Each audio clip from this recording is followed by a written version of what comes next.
Hello friends, आज हम आपको पढ़ाएंगे पैसिव एक्टिव वॉइस में प्रेजेंट कंटिन्यूअस। कल आपने प्रेजेंट इंडेफिनिट पढ़ा था, आज प्रेजेंट कंटिन्यूअस। सबसे पहले वाक्य को पहचानेंगे। बोर्ड की तरफ ध्यान दें। अगर सब्जेक्ट के बाद इज एम आर और फर्स्ट फॉर्म में आईएनजी है तो वाक्य हमारा प्रेजेंट कंटिन्यूअस का है। इसके बाद ऑब्जेक्ट, कंप्लीमेंट, टाइम। जब हम इसे पैसिव चेंज करेंगे तो ऑब्जेक्ट का हम सब्जेक्ट बनाते हैं और उसी के अनुसार हम इज एम आर का प्रयोग करते हैं। आईएनजी हटाकर बीइंग का प्रयोग करेंगे और वर्ब की थर्ड फॉर्म। इसके बाद कंप्लीमेंट, फिर बाई, ऑब्जेक्ट और लास्ट में टाइम। उदाहरण है you are playing ludo in the room now.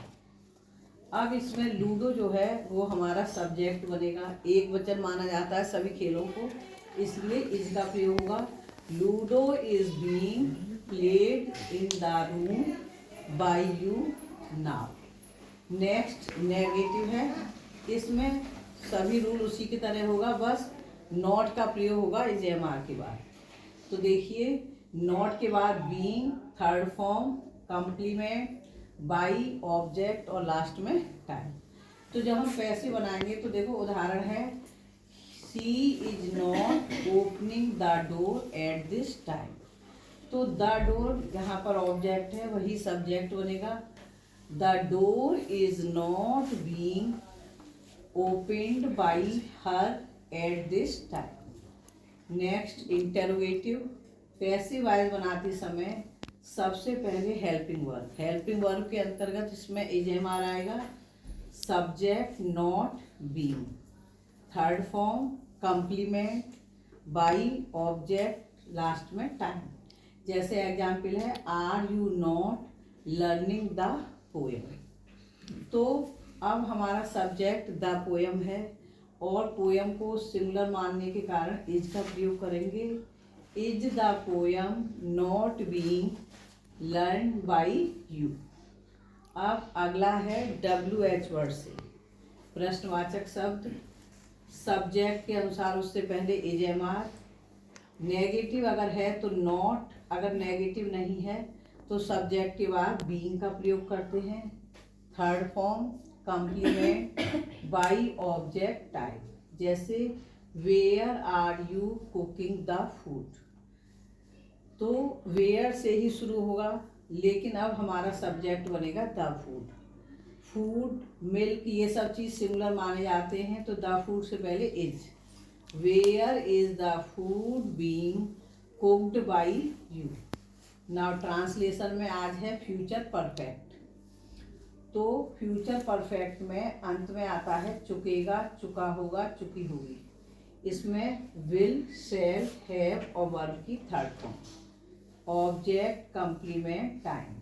जैसे तुम पत्र अपने आप लिख चुके होगे या लिख चुकोगे।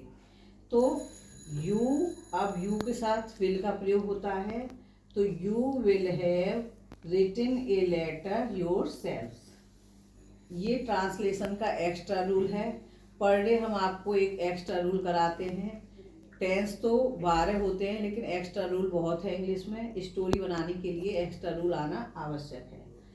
तो अगर वाक्य में नाउन या एडजेक्टिव के बाद रहा है, रही है आता है, तो हैज या हैव बीन प्लस नाउन या एडजेक्टिव। जैसे वह बीमार रहा है, तो he has been ill. Now it is your homework. You will try to understand and help me in changing. You are singing a song. First chance is boys. बताइए इसे कहाँ से प्रारंभ करेंगे? A song, फिर is being sung by you. शाबाश, बिल्कुल सही बताया। A song is being sung by you. Now next chance is girls. Tell me, they are making a noise. Girls बताएंगी a noise इज बीइंग, फिर made, third form होती है made. तो a noise is being made by the का, शाबाश। तो ये हो गया a noise is being made by them. Now boys ये वाला बनाइए, who is making a noise. तो हु को सदैव किस में बदलते, बाई हु में। हाँ, तो क्या होगा सुप्रीत बताइए, by who is a noise being made. शाबाश, सभी ने अच्छी कोशिश की है। अब गर्ल्स की बारी है, व्हाट आर यू डूइंग। तो व्हाट से शुरू वाक्य को व्हाट से ही बनाएंगे। अब व्हाट को सदैव क्या माना जाता है, सिंगुलर। तो सिंगुलर मानने के कारण क्या होगा व्हाट के बाद, इज। बिल्कुल सही, व्हाट इज। फिर आई एन जी हटाकर क्या जोड़ते हैं यहाँ पर, being. What is being, do की third form done by you. शाबाश, what is being done by you. अच्छी तरह से समझ में आया आपके। अब ये ट्रांसलेशन है, तुम पाठ याद कर चुकोगे। बॉयज बताएंगे, यू फिर विल हैव, बिल्कुल सही, लर्न द लेसन। ठीक, you will have learn the lesson. अब गर्ल्स की बारी है, बच्चे पहाड़ पर चढ़ चुकेंगे। बच्चे की द चिल्ड्रन, फिर विल हैव चढ़ने के लिए क्लाइम ऑन द माउंटेन। तो the children will have climbed on the mountain. अब देखिए इसको बनाएंगी, हम सदैव ईमानदार रहे हैं। बॉयज बताएंगे हम, तो वी, फिर क्या आएगा, नहीं रहे हैं, हैज वाला नियम हुआ, हैज हैव। तो वी हैव ऑलवेज बीन। ठीक है, बीन से पहले वी हैव ऑलवेज बीन, ईमानदार की ऑनेस्ट है ना, एच इसमें साइलेंट रहता है तो ऑनेस्ट बोलते हैं। अब देखिए ये डायरेक्ट इनडायरेक्ट है, you said to me I have written it, it is the chance for everyone, you may try to told me, बिल्कुल सही, you told me that you. अब आई को यू के अनुसार यू बनाएंगे और हैव का शाबाश, you told me that you had written it. Now girls will try, ये आपको डिग्री चेंज करनी है ना। रोजाना हम आपको एक एक एक्स्ट्रा वाक्य देते हैं टेंस और नियमों के अलावा, जिससे आपका रिवीजन होता रहे। तो ये है आपका, he is more handsome than Madan. तो मदन और ही की तुलना हो रही है। तो अब हम आपको क्या बताएंगे, पॉजिटिव बनाना है, ये कंपैरेटिव है। अब आप कैसे जानेंगे ये कंपैरेटिव है, जब देन लगा होता है तो वाक्य कंपैरेटिव माना जाता है।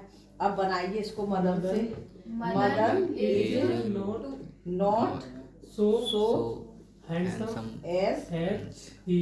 शाबाश, ये होगा Madan is not so handsome as he. अब गर्ल्स बताएंगी, ये हमें बनाना है बच्चों, हमने लिखा नहीं यहाँ पर, कंपाउंड बनाना है ना। हाँ, कीप क्वाइट। देखो, he I am ill, I am working hard. तो देखो मैं बीमार हूँ, मैं कठिन परिश्रम करता हूँ। तो दोनों वाक्य एक दूसरे के विरोधी हो गए। जब विरोधी वाक्य होते हैं तो उनको कंपाउंड में किससे जोड़ते हैं, बट से। तो इसमें केवल क्या आएगा बताइए, तो पूरा बोल के बताइए, शाबाश, I am ill but I am working hard. Thank you for listening me, have a nice day.